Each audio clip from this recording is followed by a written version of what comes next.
Welcome back to the show where we run you through all the Dolphins news you need to know about. After the news you need to know about, we run you through the fan cave where we answer fans' questions. A lot of interesting stuff on today's show that I'm excited to talk about. This first news story comes from Pro Football Rumors. Brandon Jones and Deshaun Elliott to vie for Dolphins safety job.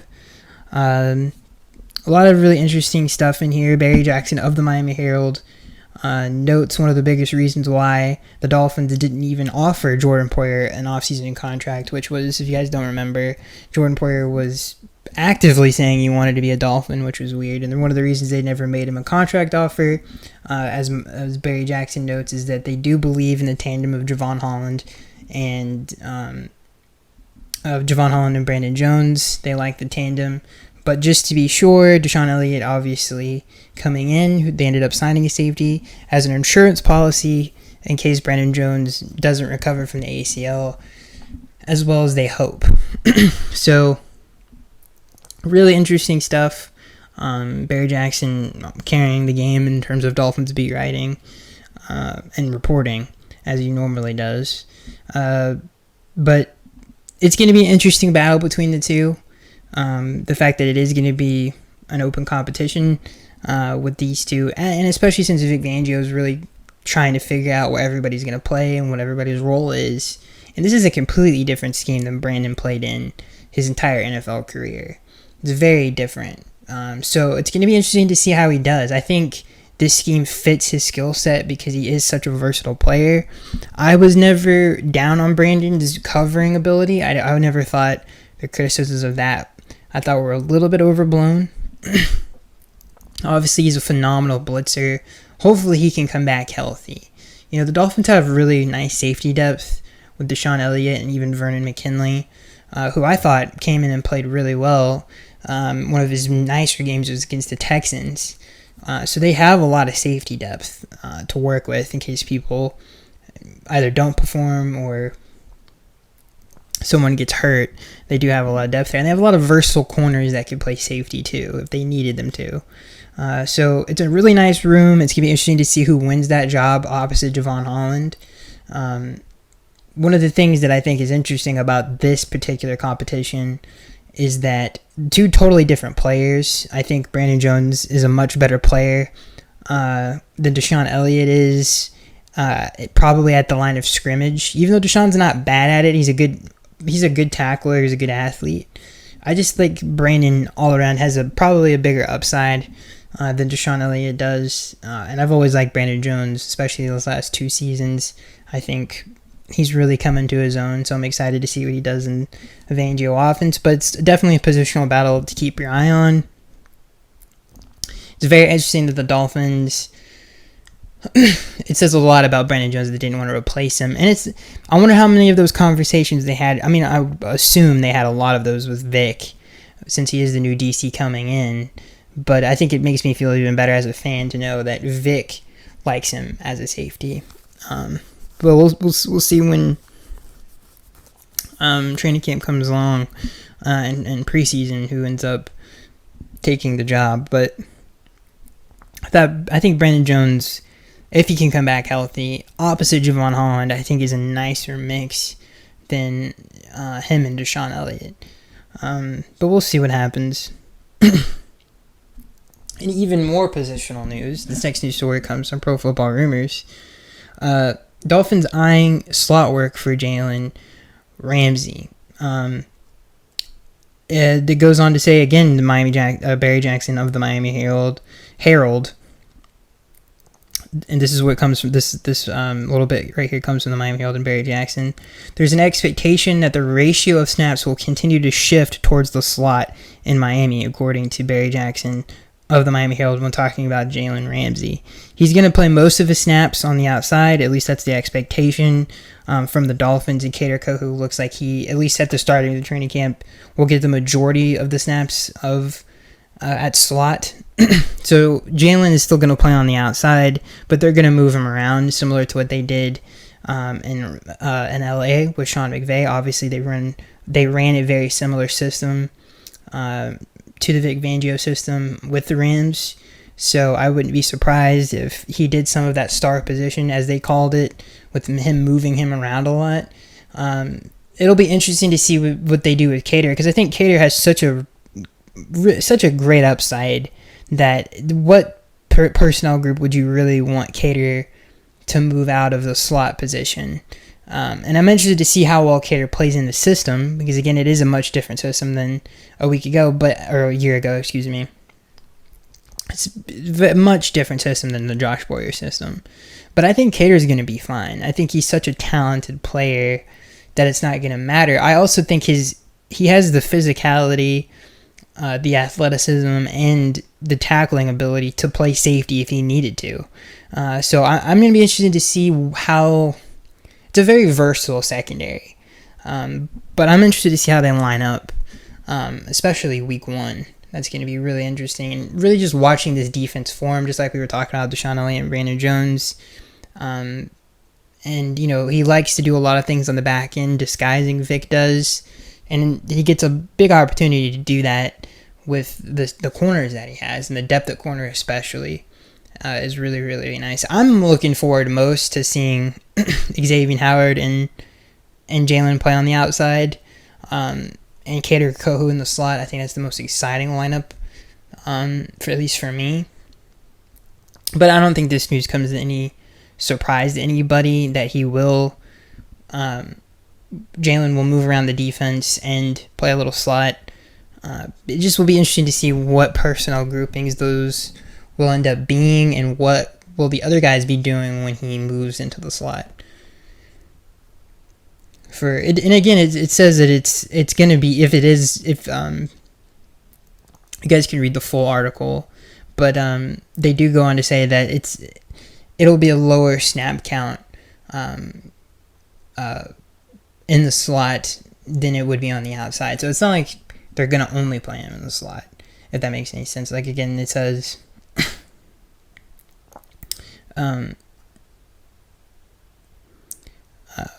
and again, it goes on to say the star position, what he did in LA. It breaks down a ton of Pro Football Focus notes, but it's a really interesting, if you guys want to read the entire, the article in Pro Football Rumors. But again, it'll be interesting to see what they do with the other players when he does move to the slot position, or in whatever personal grouping it'll be. This is the most interesting, well, not the most interesting, it's the most frustrating and annoying story that's been going on it feels like a year. We do have, and I'm sure everybody's heard about this and watched the video. I would strongly recommend not reading the articles that are out there and watch the Jeff Darlington interview he did on ESPN concerning the Dalvin Cook situation in Miami. It reads much differently when you watch it, because a lot of these articles are from Jets beat writers and sports writers and Patriots people, where they leave out a lot of the stuff that Jeff said in the video, and which I thought was weird. It almost reads as if, Dalvin Cook never wants to be a Dolphin. But if you watch the video, I think it paints a completely different picture. But this next news story, Dalvin Cook not satisfied with the Dolphins' offer. During an NFL Live appearance, again, this comes from Pro Football Rumors, ESPN's Jeff Darlington reported that Cook is, quote, not willing to accept the contract that is on the table currently. He goes on to say, which was, I thought, really interesting, that the deadline seems to be, I think, was it July? Let me get the right number. Darlington, here it is. Darlington notes could be worth watching. 3 running backs, Saquon Barkley, Josh Jacobs, and Tony Pollard will need to have a new contract in place before July 17th to avoid playing on the $10 million franchise tag. The value of a multi-year deals they sign before that date could boost Cook's asking price, despite the running back market yielding few notable contracts so far this season. So, like the article says and what Jeff said in the video, it's unlikely that all 3 of these running backs will play on that $10 million franchise tag. They will be signed to a longer-term deal, and if they do reset the running back market, if one of them does sign a long-term deal, that could be a baseline for what the Dolphins or any other team in negotiations for Dalvin Cook if they want his services. And whatever Dalvin Cook wants in terms of a contract.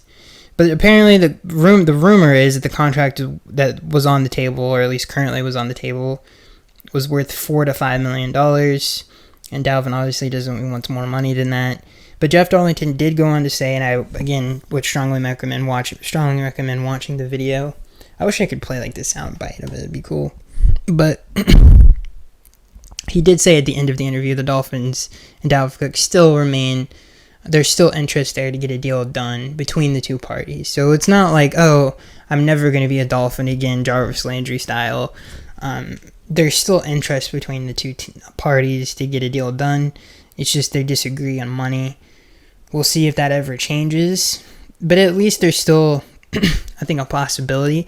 And at this point, I don't even know, like, the amount of time it seems that this organization has spent and at least recruiting Dalvin Cook. I would have a hard time believing they just give up now. They tried to trade for him months ago. Now they're trying to sign him to a deal now. I would have a hard time believing that they don't continue to pursue this because, again, they've been interested for such a long time. We'll see what other teams are willing to do for him. But I don't know. We'll see what ends up happening. But July 17th, mark that on your guys' calendars. That seems to be the deadline for all of these running backs to get paid. We'll see what happens on July 17th. Hopefully something's done by the time that happens. I hope, I think at the very least at the end of the day, I hope he doesn't go to another AFC East team. That's just, at this point, that's what I'm hoping for. It only seems like the AFC East teams are the only teams that are interested, with the Patriots and obviously the Jets showing interest. I forgot to mention Alec Ingold, obviously the Dolphins fullback and all-around glue guy, did a Sirius XM interview where he obviously said that he would welcome Dalvin Cook onto the team. A lot of former players are, for the respective teams, kind of vying for it. So we'll see what happens. July 17th seems to be the deadline. I hope, again, and at the very least, I hope he's out of the AFC East. Now, I'm pretty sure we talked about this last week, but I am going to mention it anyway.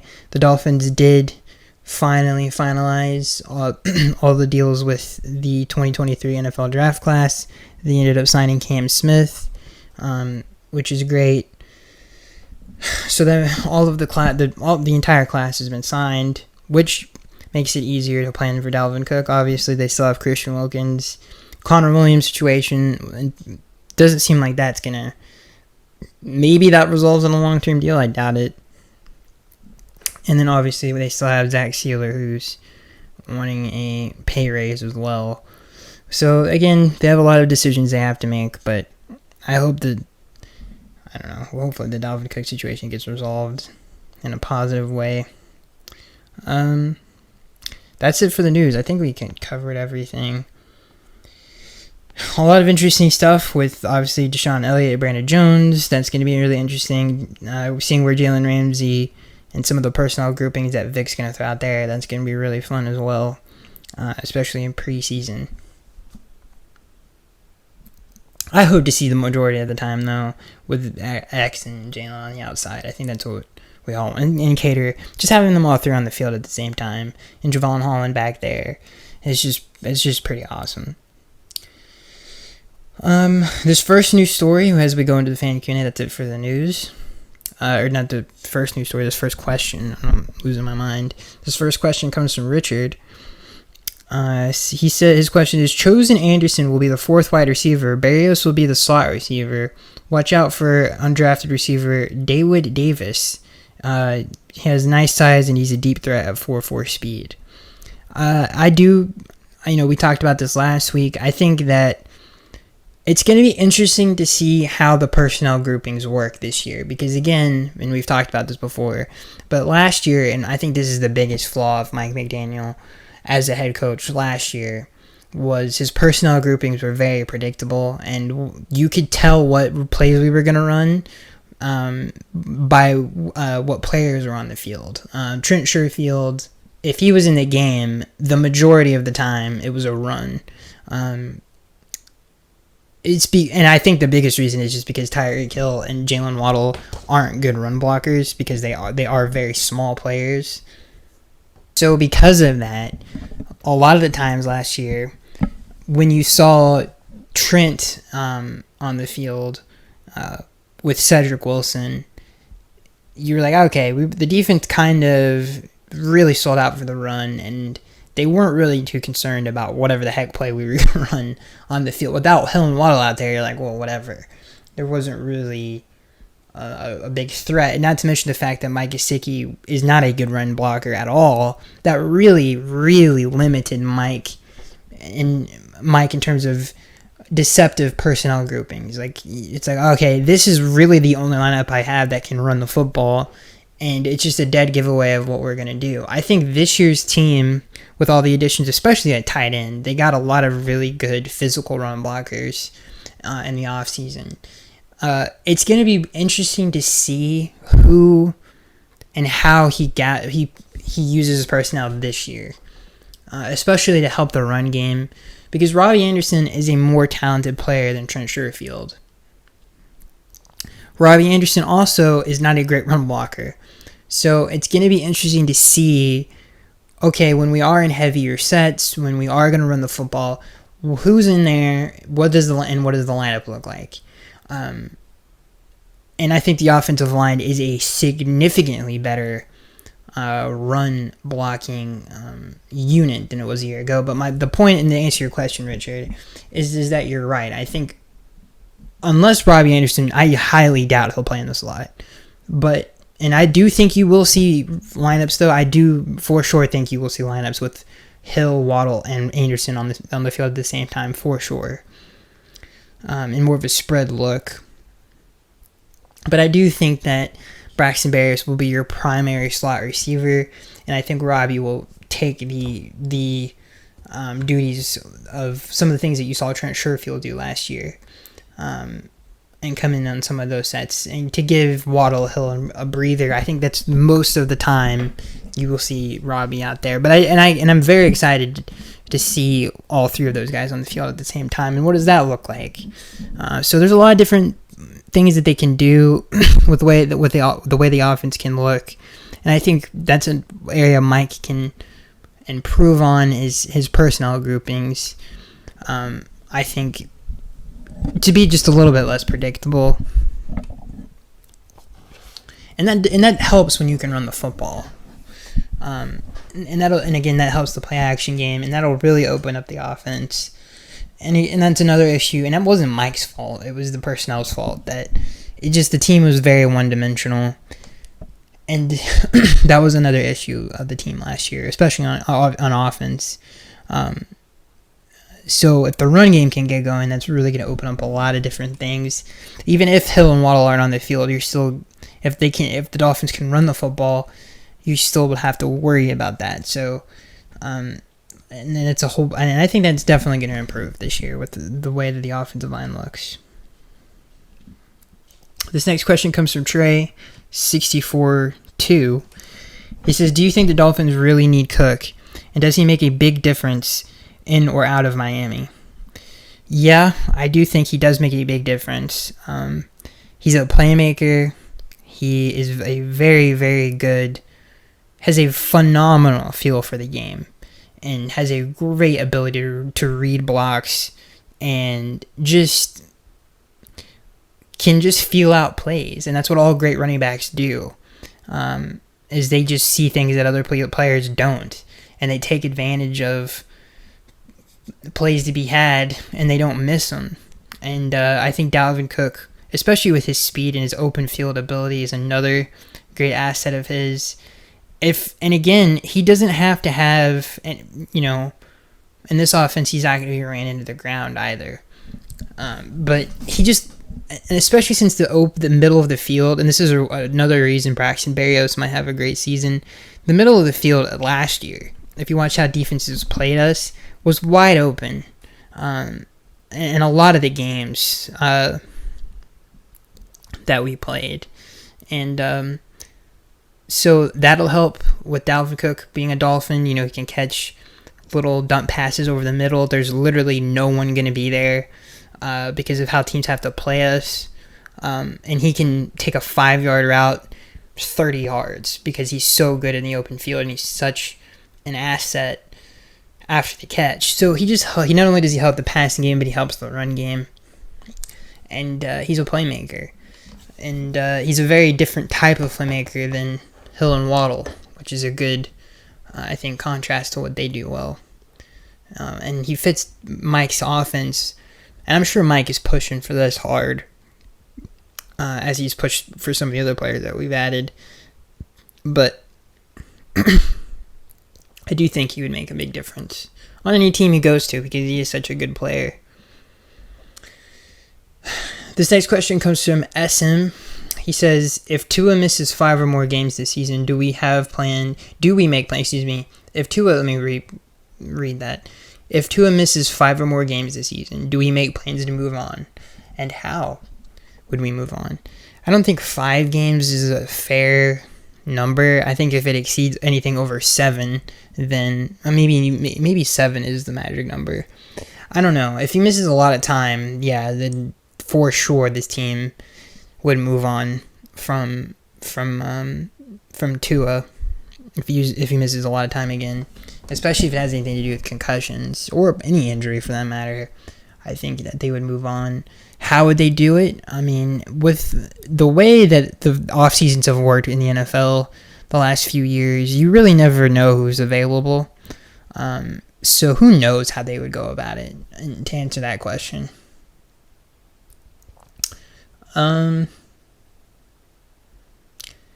this is another good question from SM. He says, which player from the 22 draft has a breakout season?